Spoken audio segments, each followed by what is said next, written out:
Twin city रे पुणी जोरदार होईछि गाड़ी चेकिंग विभिन्न स्थान में ब्लॉकिंग करने सह गाड़ी जांच करुछि कमिश्नरेट पुलिस। ए स्पेशल ड्राइव रे विशेषकर गाड़ी रे कला काच विकटाल हर्न मोडिफाइड साइलेंसर को जांच करा जाउछि। सेहीपरि मद्यपान करी गाड़ी चलाउथुवा व्यक्तिଙ୍କ ड्राइविंग लाइसेंस जबत करुछि पुलिस। ट्रैफिक नियम उल्लंघन करुथुवा चालकଙ୍କ उपर कार्यानुष्ठान निया जाउछि।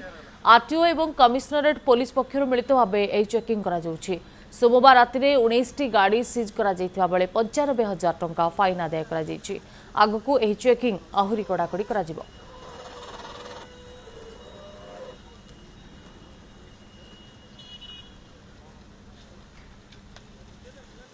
नहीं एक्चुअली कमिश्नर सर गोटे ऑर्डर थिला जे 10 तारिख पर्यंत लोक मान को देइथिले रिलैक्सेशन 10 तारिख परे हमें ब्लैक ग्लास और मॉडिफाइड साइलेंसर पर एक्शन नो बोली।